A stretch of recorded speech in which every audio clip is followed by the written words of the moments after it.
حضور پاک صلی اللہ علیہ وسلم کا غلام ایک عالم دین جتنا بوڑھا ہوتا جاتا ہے اتنی عزت اس کی بڑھتی چلی جاتی ہے۔ یہاں بوڑھوں کی عزت کم نہیں ہوتی، بلکہ اس کو بوڑھا کہاں کہتے ہیں؟ جوان بیٹھے ہوتے ہیں لیکن بوڑھے عالم دین کو فیصل بنا کر بٹھاتے ہیں۔ جو زیادہ ہے وہ تجربے والا زیادہ ہو گیا، اس کی عزت بڑھتی چلی گئی، اس لیے کہ یہ عزت پاؤڈر لالی کی عزت نہیں ہے، یہ میرے مصطفیٰ کے قدموں سے حاصل کی ہوئی عزت ہے۔ ہم نے دیکھا ہے مرشد گرامی حضور تاج الشریعہ بدر الطریقہ کو، عمر 75 سال کی ہو گئی، بڑھاپا تھا، لیکن ایک جگہ انہیں بٹھا دیا جائے اور لاکھوں کو ایک طرف، دنیا لاکھوں کو دیکھنا چھوڑ دے گی، اس ایک مرد قلندر پر دیکھتی رہ جائے۔ کیا یہ حقیقت نہیں؟ ان کو دیکھی ہوئی آنکھیں موجود ہوں گی۔ وہ حسن و جمال نبی پاک صلی اللہ تعالی علیہ وسلم کی غلامی سے حاصل کیا ہوا حسن و جمال ہے۔ اسی لیے میرے عزیزوں یاد رکھو، اسی بات پر میں کہتا ہوں، آبرو ما زنام مصطفیٰ است، ہم سب کی عزت و آبرو مصطفیٰ سے ہے۔ ہرچے دری دنیا باد مصطفیٰ است، جو کچھ اس دنیا میں ہمارے پاس ہے وہ نبی کے بعد ہے۔ جو بھی رشتہ ناتا ہے، جو بھی تعلق ہے، وہ سب حضور پاک کے بعد ہے۔ نبی سے ہو جو بیگانہ اسے دل سے جدا کر دے، پدر مادر برادر جان و مال ان پر فدا کر دے۔ یہ ایمان کا تقاضا ہے اور ایمان اسی کا نام ہے۔ اور اعلیٰ حضرت امام اہل سنت فاضل بریلوی کیا فرماتے ہیں؟ ایمان کسے کہتے ہیں؟ اس کی دو چند مثالیں آپ کے سامنے رکھتا ہوں، اور جب یہ ایمان آ جائے تو میرے عزیزوں، یہ جو آندھیاں چل رہی، یہ جو طوفان آئے ہوئے ہیں، یہ رخ موڑ لیں گے، اس لیے کہ سنا ہے قدسیوں سے میں نے کہ وہ شیر پھر ہوشیار ہوگا۔ اقبال نے کہا تھا، نکل کر کے صحرا سے جس نے الٹ دیا تھا تخت روما کو، سنا ہے قدسیوں سے میں نے کہ وہ شیر پھر ہوشیار ہوگا۔ وہ مکہ کے رہنے والے، مدینہ طیبہ کی چٹائیوں پر بیٹھنے والے، ایک کھجور پر پورا دن اکتفا کرنے والے، پیبند لگے کپڑے پہننے والے، وہ رسول پاک کے غلام، لیکن نکلے تھے مکہ سے پیبند لگے کپڑے بغیر چپل کے۔ اس وقت کی دو سپر پاور طاقتوں کو گھٹنے ٹیکنے پر مجبور کر دیا تھا۔ تخت روما کو الٹ دیا تھا، رومن امپائر، اور پرشین امپائر جن کو قیصر و کسریٰ کہا جاتا ہے، دونوں کو جھکنے پر مجبور کر دیا تھا۔ تاریخی یہ سچائیاں بتاتی ہیں۔ کون لوگ تھے وہ؟ خالد بن ولید، سیف اللہ المسلول، 4 لاکھ صلیبیوں کے سامنے مقابلے کے لیے کھڑے تھے۔ تو صلیبیوں کے بادشاہ نے کہا تھا کہ یہ عرب کے بدو یا عرب کے دیہاتی لوگ ہم سے لڑنے آئے، جو رومن امپائر کے فوجی ہیں، اسلحے سے لیس ہیں، طاقت سے بھرپور ہیں۔ تو خالد بن ولید نے کیا کہا تھا جانتے ہو؟ آپ نے کہا تھا، رومیو، جس طرح تمہارے فوجی شراب پسند کرتے ہیں، ہم وہ فوج لے کر کے آئے ہیں، تمہاری شراب سے زیادہ ہم شہادت پسند کرتے ہیں۔ یہ وہ لوگ ہیں جو شہادت کے لیے جیتے۔ عزیزان گرامی وقار، وہ ایمان کامل جب آ جائے تو پھر یہ طوفان اور یہ آندھیاں اپنا رخ موڑ لیں گی۔ آج وجہ یہی ہے، ان سے پھرے جہاں پھرا پھرائی کمی وقار، ان کے جو ہم غلام تھے خلق کے پیشوا رہے۔ حضور پاک صلی اللہ تعالی علیہ وسلم کی غلامی سے جہاں کہیں تم منہ پھیرو گے، تھوڑا سا بھی ہٹو گے، عزت نکال لی جائے گی، عزت ختم کر دی جائے گی۔ تمہیں جو مرتبہ ملا ہے وہ خیر امت ہونے کا، وہ حضور کی غلامی کی وجہ سے ملا ہے۔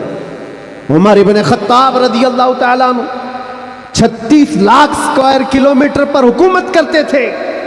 تب آپ نے یہ نہیں کہا خطاب کا بیٹا عمر اتنے بڑے خطے پر نگران حکومت کر رہا ہے، بلکہ آپ نے کہا تھا ہمیں آج جو عزت ملی ہے وہ حضور کی غلامی کی وجہ سے ملی۔ وہ فخر یہ کرتے تھے، خالد بن ولید 125 جنگوں میں گئے، ہر جگہ فتح یابی، ہر جگہ فتح۔ کبھی خالد بن ولید نے یہ نہیں کہا میرے بازوؤں میں وہ طاقت ہے کہ میں ہر پہلوان کو زیر کر دیتا ہوں، جس جنگ میں جاتا ہوں فتح کے جھنڈے گاڑ دیتا ہوں۔ نہیں، خالد بن ولید کا ایمان تو یہ تھا کہ ان کے سر پر ایک ٹوپی تھی جس میں حضور کے 3 موئے مبارکہ تھے۔ وہ فتح کا صحرا انہی موئے مبارک کو دیتے اور کہتے یہ نسبت میرے ساتھ ہے، اس لیے اللہ مجھے ہر جگہ فتح عطا کرتا ہے۔ انہیں جو عزتیں ملی تھی دنیا میں، جو اقتدار ملا تھا، وہ حضور کی غلامی کی بنیاد پر، اور آج ہمارے پاس جو عزت ہے وہ حضور کی غلامی کی وجہ سے۔ نبی پاک صلی اللہ تعالیٰ علیہ وسلم کی بات کرتے رہو۔ ایک جملہ میں اکثر کہا کرتا ہوں، ان کی بات کرو ہر دل پہ راج کرو، ان کی بات کرو ہر دل پہ راج کرو۔ دیکھنا آپ جو اس مذہب میں اس طریقے پر جتنا بڑھتا جاتا ہے اللہ اس کی عزت میں اضافہ کرتا ہے۔ تم اگر 70 دروازوں میں بند ہو کر کے بھی بیٹھے رہو، اللہ تمہاری محبت خلق کی دلوں کے اندر ڈالتا ہے۔ ہم نے ایسے ایسے علاقوں کا سفر کیا جس کا نام میں نے زندگی میں کبھی سنا ہی نہیں، گاؤں ہے، دیہات ہے۔ راجستھان کے علاقے سے کچھ حضرات آئے تھے، نہایت غریب علاقے کے لوگ، اور مجھ سے بعد رمضان آ کر ایک مفتی صاحب تھے، اس کے نمائندے تھے، انہوں نے کہا ہمارے قافلے میں یا جس جگہ سے میں نمائندہ بن کر کے آیا ہوں وہاں کے لوگوں میں غریب لوگ ہیں، 3 مہینے تک انہوں نے صرف آپ کے لیے روزے رکھے، مطلب اللہ رب العزت کے لیے،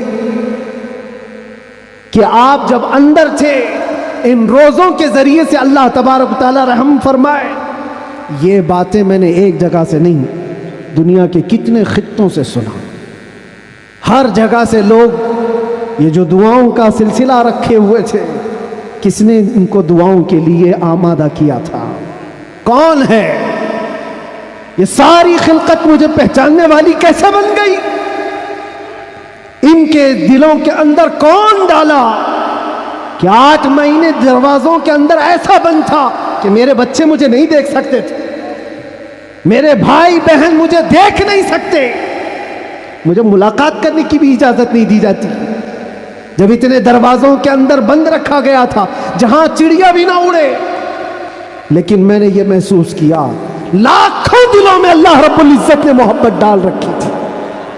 اس کی وجہ یہ ہے، چوری کر کے گیا ہوتا، لوٹ مار کر کے گیا ہوتا تو لوگ یہی کہتے کہ کچرا تھا چلا گیا۔ حضور پاک کی بات کر کے جائے تو مرنے کے بعد بھی اللہ اس کو دلوں کے اندر زندہ رکھتا۔ یہ تو قید خانے کے اندر گیا جہاں سے آنے کی امید ہوتی ہے، قبر کے اندر بھی جائے تو اللہ تعالیٰ اس کا نام زندہ رکھتا ہے۔ اسی لیے میرے عزیزوں، ایک نقطے کو سمجھ جاؤ، حضور پاک صلی اللہ تعالیٰ علیہ وسلم کی محبت اور ان کی غلامی یہ اصل ایمان ہے، اور یہ ایمان جس وقت آ جائے بڑے بڑے طوفانوں کا وہ مقابلہ کر سکتا ہے۔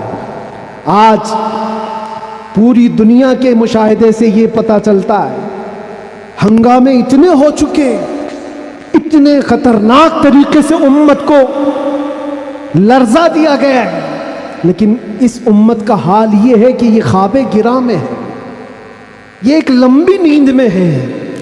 ہمارے نوجوان، وہ بچے جن کو میں آج بھی نشے کے اڈوں پر دیکھتا ہوں تو دل روتا ہے۔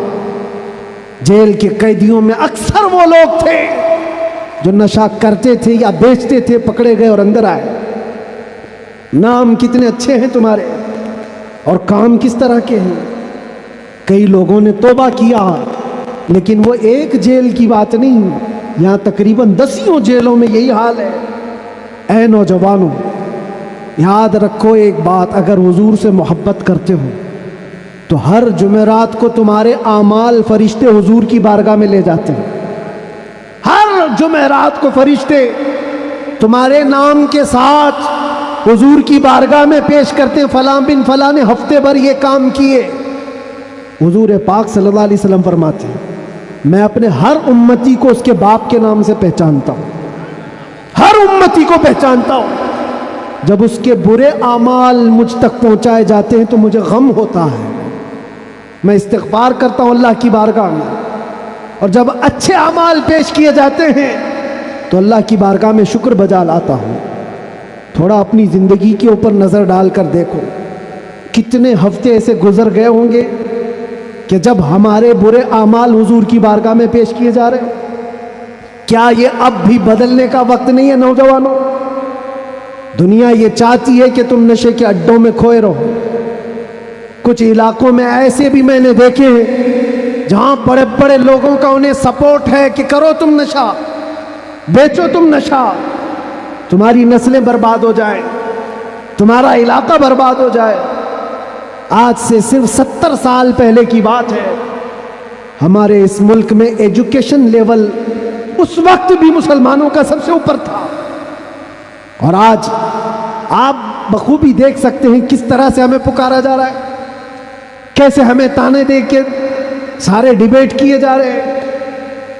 کہاں کہاں تمہیں پنچر مین کہا جاتا ہے۔ کیوں؟ یہ وہ قوم ہے جو پوری دنیا کو علم سکھانے آئی ہے، خیر امت تم تھے، ان سے پھرے جہاں پھرا پھرائی کنی وقار۔